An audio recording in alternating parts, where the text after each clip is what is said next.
ഇപ്പോൾ ഈ കണ്ടുകൊണ്ടിരിക്കുന്നത് ബിജുവിൻ്റെയും സന്ധ്യയുടെയും വീടാണ്. അവിടേക്കാണ് അത് പൂർണ്ണമായും ആ വീട് ഒരുപക്ഷെ അവരുടെ ഇത്രയും വരെയുള്ള സമ്പാദ്യമെല്ലാം പൂർണ്ണമായും നശിച്ചുപോയി എന്ന് തന്നെ വേണമെങ്കിൽ പറയാം. അത്രത്തോളം വലിയ തോതിലാണ് വീട് പൂർണ്ണമായും തകർന്നിരിക്കുന്നു. കല്ലും മണ്ണും എല്ലാം തന്നെ ആ വീടിന് മുകളിലേക്ക് വീഴുന്നു. തെങ്ങ് അതിൻ്റെ മുകളിലേക്ക് മറന്നു നിൽക്കുന്നുണ്ട്. അങ്ങനെ പൂർണ്ണമായും ഒരു വീട് കംപ്ലീറ്റ് ഇല്ലാതാകുന്ന ഒരു സാഹചര്യമാണ്. അതിനപ്പുറത്തൊരു ഇരുനില വീടുണ്ടായിരുന്നു, അതും ഇതേപോലെ തകർന്ന് തരിപ്പണമായി പോകുന്നു. അങ്ങനെയാണ് ഇതാ പിന്നിലൊക്കെ കൃത്യമായിട്ട് കാണിച്ചു തരുന്നുണ്ട്. അവിടെയാണ് 7 മണിക്കൂറോളം നീണ്ട രക്ഷാപ്രവർത്തനമായിരുന്നു. അതിൽ സന്ധ്യയെ രക്ഷപ്പെടുത്താനായി ഗുരുതരമായ പരിക്കുകളോടുകൂടി ആശുപത്രിയിലേക്ക് മാറ്റിയിരിക്കുകയാണ്. പക്ഷേ ബിജുവിനെ രക്ഷിക്കാനായില്ല. ആ കോൺക്രീറ്റ് ബീമുകൾ അത് ബിജുവിൻ്റെ മുകളിലേക്കാണ് വീണത്. പക്ഷേ രക്ഷപ്പെടുത്താനായില്ല എന്നുള്ളതാണ് വേദനിപ്പിക്കുന്ന ഒരു വിവരം. മറ്റ് വീടുകളിലുള്ളവർ ആ ഒരു മാറി താമസിക്കാൻ പറഞ്ഞപ്പോൾ മാറിയതുകൊണ്ടാണ് വലിയ തോതിൽ നമുക്ക് ഈ ഒരു ദുരന്തത്തിൻ്റെ ആ ഒരു വ്യാപ്തി അത് കുറയ്ക്കാനായത് എന്നുള്ളതാണ്. ബിനിൽ തുടരുന്നുണ്ട്. ബിനിൽ, ശരിക്കും എത്ര വീട്ടുകാർ അവിടെ നിന്നും മാറി താമസിക്കണമെന്ന് പറഞ്ഞിട്ടുണ്ടായിരുന്നു? ഇവരിപ്പോൾ തുടക്കത്തിൽ കുടുംബ വീട്ടിലേക്കായിരുന്നു അല്ലേ? എന്തിനു വേണ്ടിയിട്ടായിരുന്നു ഈ സ്വന്തം വീട്ടിലേക്ക് വന്നത്? തൊട്ടടുത്ത് തന്നെയാണോ ഈ കുടുംബ വീട്? ഈ വീടിൻ്റെ തൊട്ടടുത്ത് തന്നെയാണ് ഇവരുടെ കുടുംബ വീട്. അവിടേക്കായിരുന്നു ഇവർ മാറിയിരുന്നത്. രാത്രിയിൽ ആ വീട്ടുകാരോട് ഭക്ഷണം കഴിച്ചിട്ട് വരാം, ഞങ്ങൾ വീട്ടിൽ പോയി ഭക്ഷണം കഴിച്ചിട്ട് വരാമെന്ന് പറഞ്ഞാണ് സന്ധ്യയും ബിജുവും ഈ വീട്ടിലേക്ക് വന്നതെന്നാണ് കുടുംബ വീട്ടിലുള്ളവർ പറയുന്നത്. അവരെത്തി ഏതാണ്ട് 20 മിനിറ്റ് കഴിഞ്ഞപ്പോഴാണ് ഈ അപകടം സംഭവിക്കുന്നത്. അതായത് അവരൊരു ഭക്ഷണം കഴിയാനുള്ളൊരു സമയം മാത്രമേ ഈ അപകടത്തിനിടയിൽ ഉണ്ടായിട്ടുള്ളൂ എന്നതാണ് നമുക്കിതിൽ നിന്നെല്ലാം തന്നെ വ്യക്തമാകുന്നത്. ചുരുങ്ങിയ സമയത്തിനുള്ളിൽ വലിയൊരു ശബ്ദം കേൾക്കുന്നു, വലിയ പൊടി പടലങ്ങൾ ഉയരുന്നു. അങ്ങനെയാണ് ബിജുവിൻ്റെ സഹോദരി അഞ്ജു പറഞ്ഞത്. അവർ ഓടി ഇവിടെ എത്തുമ്പോൾ കാണുന്ന കാഴ്ച എന്നത് വലിയ പൊടിപടലങ്ങൾ ഉയരുന്നു. ഈ വീടിനുള്ളിൽ നിന്ന് സന്ധ്യയുടെ ഉച്ചത്തിലുള്ള കരച്ചിൽ കേൾക്കുന്നു. അങ്ങനെയാണ് അവർ ഇവിടെ ഉണ്ടായിരുന്ന മറ്റുള്ളവർ, ഇവിടെ ദേശീയപാത അതോറിറ്റിയുടെ അടക്കം ആളുകൾ ഇവിടെ ഉണ്ടായിരുന്നു എന്നാണ് പറയുന്നത്. അവരെല്ലാം വിളിച്ച് ഉച്ചത്തിൽ സഹായം അഭ്യർത്ഥിച്ചു. അതിനുശേഷം അവർ ഫയർഫോഴ്സിനെ അടക്കം വിളിച്ചു, പോലീസിനെ വിളിച്ചു. അങ്ങനെയാണ് ഇതിൻ്റെ ഒരു രക്ഷാപ്രവർത്തനങ്ങൾ ഏകോപിപ്പിക്കുന്നതെന്നതാണ് അവർ പറയുന്നത്.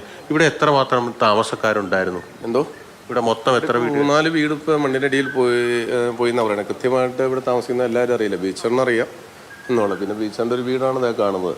ഇപ്പോൾ 3-5 വീട് ഇപ്പോൾ നിലവിൽ മണ്ണിനടിയിൽ പോയി എന്നാണ് പറയുന്നത്. ഇവിടെ ഉണ്ടായിരുന്ന എല്ലാവരും, ബാക്കി എല്ലാവരും മാറിയിരുന്നു? ഇവർ ക്യാമ്പിലേക്ക് ഒരു 19 കുടുംബക്കാർ മാറിയായിരുന്നു. ഞാൻ ക്യാമ്പിൽ അവിടെ പോയി കണ്ടായിരുന്നു. അപ്പോൾ ഇവരോട് കൊണ്ട് മാറാൻ ആവശ്യപ്പെട്ടത്. ഇപ്പോൾ ഇവർ സ്വന്തം തറവാടം കണ്ടായി തൊട്ടടുത്ത് കാണുന്നത്. അപ്പോൾ അവരങ്ങോട്ട് മാറിയതാണ് അറിയാൻ സാധിച്ചത്. അതിനുശേഷം അവർ ഭക്ഷണം കഴിച്ചിട്ട് ഇവിടെ വന്ന് കിടന്നു എന്നാണ് അറിയാൻ സാധിക്കുന്നത്. ഇവിടെ നേരത്തെ ഈ പ്രശ്നങ്ങളുണ്ടായിരുന്നു, അതായത് മണ്ണിടിച്ചിലിൻ്റെ പ്രശ്നം നേരത്തെ തുടങ്ങിയിരുന്നു? ഈ മണ്ണിടിച്ചിൽ ഇവിടെ മണ്ണെടുത്ത് കഴിഞ്ഞപ്പം മണ്ണ് വളരെ ഇതായിട്ട് വിണ്ട് കീറി നിൽക്കുന്ന ഒരു അവസ്ഥയാണ്. ഏത് നിമിഷം താഴത്തേക്ക് പോരായിരുന്നു. അങ്ങനെയാണ് ഇത് ഉദ്യോഗസ്ഥർ കണ്ട് ഇവരെ ക്യാമ്പിലേക്ക് മാറ്റാനുള്ള സുരക്ഷാക്രമങ്ങൾ ആരംഭിച്ചത് ഇന്നലെ. അപ്പോൾ ഇത് കുറച്ച് ദിവസമായി ഇങ്ങനെ നിൽക്കുന്നു. അവിടെ വഴി ബ്ലോക്ക് ചെയ്ത് കിട്ടിയിട്ടുണ്ടായിരുന്നു. പക്ഷേ വേണ്ടത്ര ഉത്തരവാദിത്ത ബോധം ഈ NH കാണിച്ചില്ല എന്ന് വേണം മനസ്സിലാക്കാൻ. ഈ റോഡിന്റെ 2 വശത്തു നിന്നും മണ്ണിടിച്ച് താഴേക്ക് വന്നു എന്നല്ലേ നമുക്ക് പോകാൻ? അതായത് ഇടതുഭാഗത്ത് വലിയ മലയാണ്, ഭയങ്കര മലയാണ്. അപ്പോൾ ആ കട്ടിങ് അരിഞ്ഞു അവിടെ ഇളക്കം തട്ടി കഴിഞ്ഞപ്പോൾ അത് വിണ്ട് കീറി ഇരുന്നു. അത് ഒറ്റയടിക്ക് പോരുക. മഴ പെയ്തെങ്കിൽ ഈ അപകടത്തിൻ്റെ വ്യാപ്തി വളരെ വലുതായേനെ. നമുക്ക് രക്ഷാപ്രവർത്തനം പോലും നടത്താൻ പറ്റാത്തൊരു സാഹചര്യമായിട്ട് മാറിയേനെ.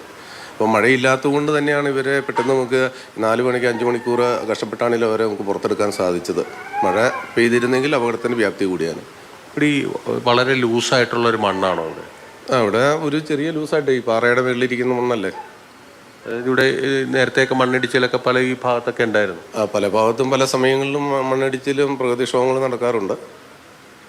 അത്തരത്തിലൊരു ടെറൈനുള്ളൊരു സ്ഥലത്ത്, ആ ഭൂപ്രകൃതിയുള്ളൊരു സ്ഥലത്ത് അത്തരത്തിലൊരു മുൻകരുതൽ ഈ ദേശീയപാത നിർമ്മാണവുമായി ബന്ധപ്പെട്ട് ഉണ്ടായിരുന്നു? ദേശീയപാത നിർമ്മാണമായിട്ട് യാതൊരുവിധ ഇതുമില്ല.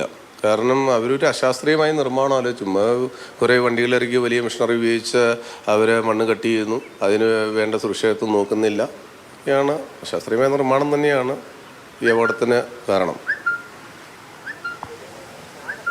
ഇത് തന്നെയാണ് ഇവിടുത്തെ ഏറ്റവും പ്രധാനപ്പെട്ട പ്രശ്നം. അതായത് നേര്യമംഗലം മുതൽ മൂന്നാർ വരെയുള്ള ദേശീയപാതയുടെ വീതി കൂട്ടലാണ് ഇവിടെ പ്രധാനമായും നടന്നുകൊണ്ടിരിക്കുന്നത്. ആ വീതി കൂട്ടലിനിടയിൽ 2 ഭാഗത്തു നിന്നും വലിയ രീതിയിൽ ഈ മണ്ണ് ചെത്തിയെടുത്ത് വലിയ മലകൾ ചെത്തിയെടുത്താണ് കൊണ്ടുപോയിക്കൊണ്ടിരുന്നത്. അവിടെ ചെത്തിയെടുത്ത് പോയെടുത്ത് പലയിടത്തും ഇത്തരത്തിൽ മണ്ണിടിച്ചിൽ സാധ്യതകൾ ഉണ്ടായിരുന്നു. പക്ഷേ വലിയ മിഷനറികൾ കൊണ്ടുവന്ന് വേഗത്തിൽ ആ നിർമ്മാണ പ്രവർത്തികൾ നടത്തിയൊക്കെ പോകുമ്പോൾ ഈ മണ്ണ് ഇടിഞ്ഞു നിൽക്കുന്നതും മലകൾ പൊളിഞ്ഞ് താഴേക്ക് വരാനുള്ള സാധ്യതയും അതൊന്നും മുന്നിൽ കണ്ടില്ല എന്നതാണ് ഏറ്റവും പ്രധാനപ്പെട്ട കാര്യം. എന്തായാലും ഈ കഴിഞ്ഞ ഈ അപകടം നടക്കുന്നതിന് മണിക്കൂറുകൾക്ക് മുൻപ് തന്നെ ഇവിടുത്തെ ഒരു ഡ്രോൺ വിഷ്വൽ അടക്കം പുറത്തു വന്നിരുന്നു. അതിൽ ഈ മലയുടെ ഒരു ഭാഗം ഈ പൊളിഞ്ഞു വീഴാറായ അവസ്ഥയിൽ നിൽക്കുന്നത് വ്യക്തമായിരുന്നു. ആ ഒരു ദൃശ്യം പുറത്തു വന്നപ്പോഴാണ് ഈ നാട്ടുകാരോടെല്ലാം തന്നെ ഇവിടെ നിന്ന് മാറി താമസിക്കാനുള്ള ഒരു നിർദ്ദേശം വരികയും ഏതാണ്ട് 24 വീട്ടുകാരിൽ ഈ ബിജുവും സന്ധ്യയും ഒഴിച്ച് മുഴുവൻ ആളുകളും ഇവിടെ നിന്ന് മാറി താമസിക്കുകയും ചെയ്തത്. ഈ ബിജുവും സന്ധ്യയും അവരുടെ തറവാട്ട് വീട്ടിലേക്ക് പോയതാണ്. രാത്രിയിൽ ഭക്ഷണം കഴിക്കാനായിട്ട് ഇങ്ങോട്ട് മടങ്ങിയെത്തിയെന്നതാണ് ബന്ധുക്കളടക്കം പറയുന്നത്. ആ ഒരു സമയത്തിനിടയിൽ ഈ അപകടം സംഭവിക്കുകയും ചെയ്തു. എന്തായാലും ഇതിൽ കൃത്യമായും ഒരു കുറ്റകരമായ അനാസ്ഥ ദേശീയപാത അതോറിറ്റിയുടെ കരാർ കമ്പനിയുടെ ഭാഗത്ത് നിന്നുണ്ടായിട്ടുണ്ട് എന്നതാണ് ഈ അപകടത്തിൽ നിന്നെല്ലാം വ്യക്തമാകുന്നത്. തീർച്ചയായിട്ടും 6ഓളം വീടുകൾക്ക് മുകളിലേക്കാണ് ഈ മണ്ണിടിഞ്ഞു വീണിരിക്കുന്നത്. 24ഓളം കുടുംബങ്ങൾ അവരുടെ അടുത്ത് മാറി താമസിക്കാൻ പറഞ്ഞിട്ടുണ്ടായിരുന്നു. അങ്ങനെ വീട്ടിലുള്ളവരെല്ലാം മാറുന്നു. ഈ ബിജുവും സന്ധ്യയും തൊട്ടടുത്താണ് കുടുംബ വീട്, അവിടേക്ക് മാറുന്നു. ഭക്ഷണം കഴിക്കാൻ വേണ്ടിയിട്ട് ഇവിടേക്ക് വന്നതാണ്. അവർ വന്ന ഒരു 20 മിനിറ്റിനകത്ത് വെച്ചിട്ടാണ് ഈ ഒരു ദുരന്തം സംഭവിക്കുന്നത്. ആ സഹോദരി നമ്മളെടുത്ത ആ കാര്യങ്ങളൊക്കെ തന്നെയും പറഞ്ഞതാണ്. ഇങ്ങനെ അശാസ്ത്രീയ നിർമ്മാണം അത് തന്നെയാണ് ഈ ഒരു വലിയ ദുരന്തത്തിന് കാരണമായിരിക്കുന്നത് എന്ന് ഒരു സംശയവും ഇല്ലാതെ തന്നെ പറയാം. വേദനയോടുകൂടിയാണ് അവിടെയുള്ള ഓരോരുത്തരും പ്രതികരിക്കുന്നത്.